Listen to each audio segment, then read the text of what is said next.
I am your host, Salim bin Mohammed Rafi, and here is my YouTube channel, Zamir Universal. Why are we going the wrong way, and how Israel and United States of America and all other people who are supporting this Zionist, the most cruel, the most cunning, illegitimate state, implanted right in the heart of the Muslim world, an artificial state, and with a mentally deranged man heading this, who put settlement after settlement and destroyed the peace, a single-handed man worse than Hitler. And why I am saying that Hamas is going the wrong way, Houthis are going the wrong way, Syrians are going the wrong way, Russians are going the wrong way. That's not the way to defeat them in a shortest period of time. And now time is everything. Time is money. Time is the most precious thing when you're wasting your time. With so much expertise and so much technology in your hands, you have first psychologically you have to defeat this most cunning nation, the Jews, who right from the start they came into existence. And you look at that the benefactor prophet who got them freed from Pharaoh, where their male kids were supposed to be killed by his order and only their women were left there. What they did to Prophet Moses. So the cunning thing which is right in their body, in their blood, in their DNA, no one, no matter where they are in Germany and they are burning in incinerators or dying in gas chambers, no matter which they are in East Europe or they are in America, cunningly they have now controlled everything which is immoral, they have controlled it. That is the homosexuality, prostitution, on the name of Miss World, Miss Universe, and the Playboys Club, and then there are some places where they tie up the men and they sodomize them. And they have special thing to rape the children, minors, whether they're boys or girls. So they're even Mossad. They get an island and they put a man and a woman there, and they blackmail and make their naked videos, and you want to defeat them. So the first thing is that the areas they captured in 1967, get the Golan Heights first. It is strategically important. At the top of those heights you can see even Turkey, and you can see the whole of Israel, and you can bomb them and kill them and they'll be finished. Then go after the area which the Lebanon lost in their war, and that's the Sheba farms. Get these two. The third thing is to get and destroy every settlement in the West Bank first, and force the change in the government in Jordan, and get this artificial king and queens. And so already your own Palestinian people make the 90% of the population of Jordan. Even the wife of this present stupid man is a Palestinian. So you have a huge country, a huge airports, army with F-16, occupied them. All you have to do is to get rid of one man and his children. Why not concentrate? So if your small tiny drones Ababil are so specific, just like they got rid of Yasser Arafat and PLO died forever, they poisoned him. You just get rid of one is Netanyahu and the other are those two stupid idiots with a cap on their hand, the most extremists who want to walk into the most sacred mosque with their shoes on. And he says that, to Netanyahu, that if you got your army out of there, we will leave your government. So, there are two. There are two, one security minister and the other one is also in the cabinet now. So there are three people at all, total number of people in there you have to get rid of this. Already the army chief and the defense minister are against him. Already the most of the populations, the children who've been, I think, crippled and they had their arms and legs amputated, or they have been mentally, completely they have their mental breakdown. They don't want any war. They want to live in peace. So you get rid of these three people, the extremists in the cancer, and here you have peace. It's the same thing is get your Sheba farms back, so Hezbollah may not have to fight them. Because psychologically, the Israel will be finished and defeated and sign anything on its own piece of paper for a peace treaty. And then let them sit down on the table and let them vacate all those areas for 1967, right? Either gradually or at once. And so they go back to their dual nationality, the countries they came from, and you have a Palestinian state. Get 80-90% of the land back from these stupids and these idiots, these occupiers, and with only force will compel them to go, and then get your first Golan Heights, then get the Sheba forms, then get rid of all the settlements, and here you are, then destroy all the tunnels or the barriers, and a couple of people who come, we call diaper army, when kill them. So this small sacrifice of those people, you have the war won. No need to have a third world war and involve everybody else. You see how indignified, insulted Joe Biden is playing double game, that hypocrite. Now look at his red face. He doesn't even know that the $1 billion aid he sent to Ukraine is missing. There is no clue. It's only 1% of the Jewish population in Ukraine, and he planted, that's America, that he planted a Jew as a president who is a comedian. So for God's sake, get rid of these few people, including Joe Biden and that Jewish president of Ukraine, and you have world peace. I say this as a Holocaust survivor, that the genocide in Gaza is not happening in my name and in our name. The way that the Israeli government is using the memory of the Holocaust in order to justify what they are doing to the Gazans is a complete insult to the memory of the Holocaust. It's an outrage. When I saw the Israeli ambassador to the United Nations putting on a yellow star, was stomach turning. Somebody who had to wear a yellow star, like myself and my entire family.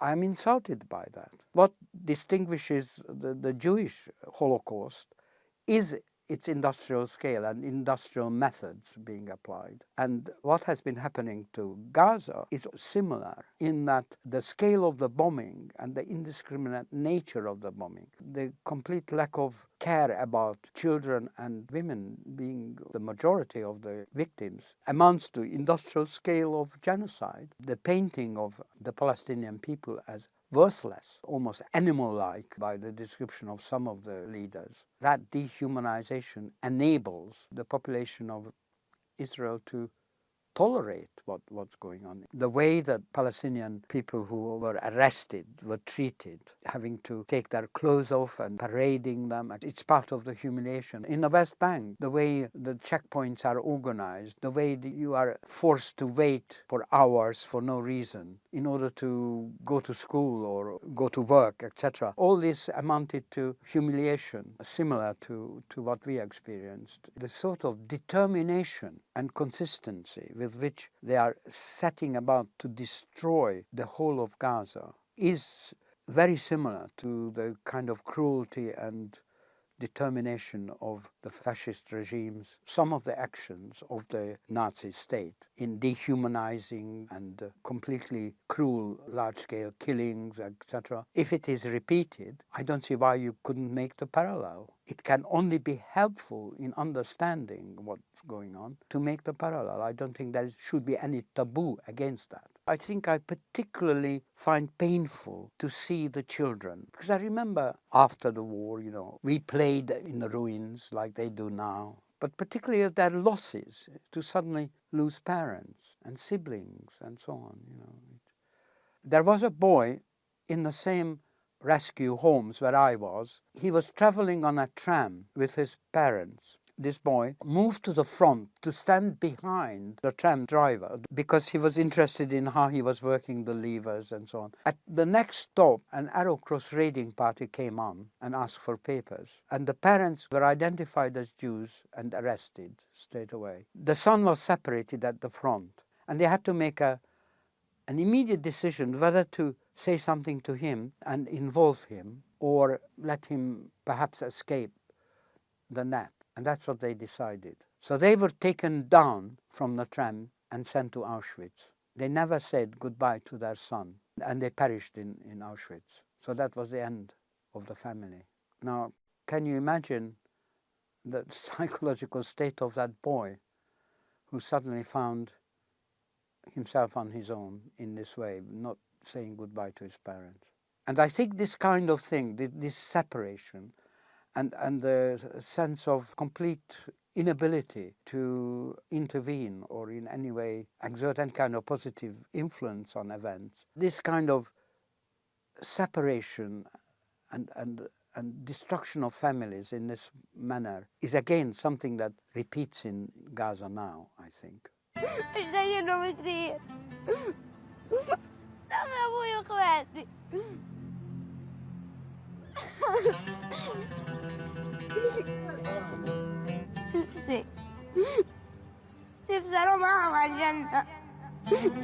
I heard that some families divide the children and leave some with one branch and some with the other, so that at least...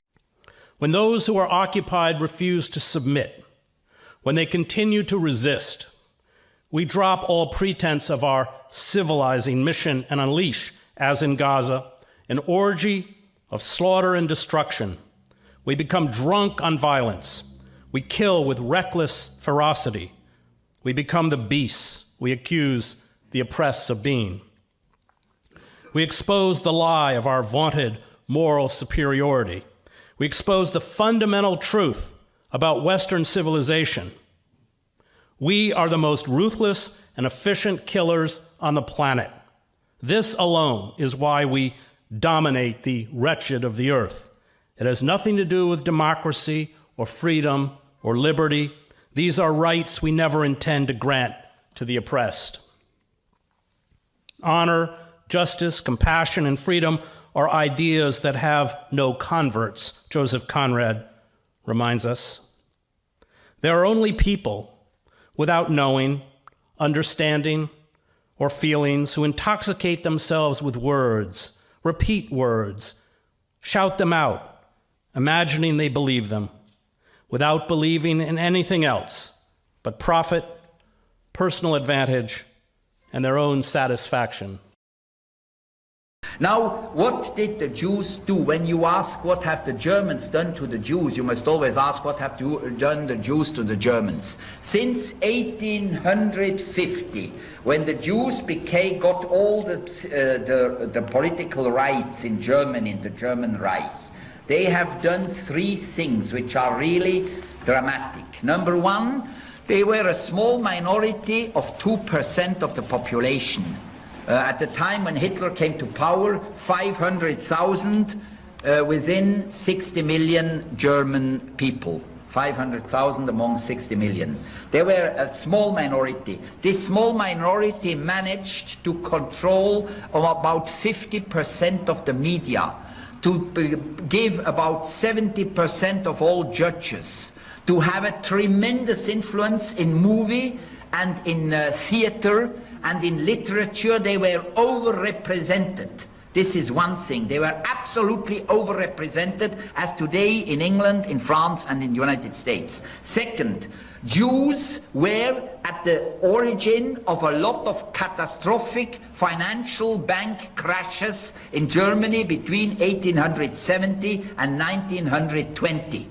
In that time, they made a lot of crashes which have, this is all documented. I mean, it's not Nazi propaganda or anti-Semitic or Arab propaganda. It's a lot of books have been published, even by Jewish Germans, about this problem. They have millions of German fathers have lost their incomes, their fortune, their savings because of these Jewish gangsters, bank gangsters and speculations people.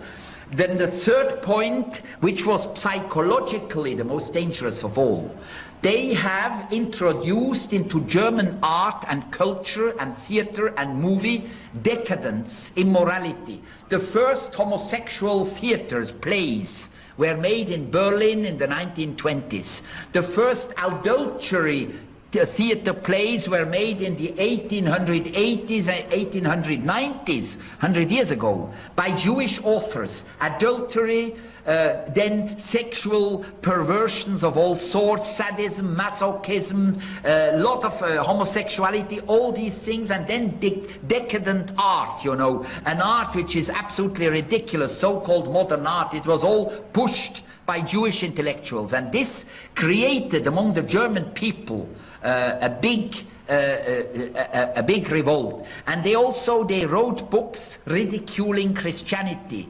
ridiculing Jesus. I mean, it was something like Salman Rushdie with the Muslims, and they were furious. Universal television को subscribe करना ना भूलें, उसके बाद bell button पे click करें और अपने कमेंट्स के सेक्शन में अपने कीमती जो ख्यालात का इजहार ज़रूर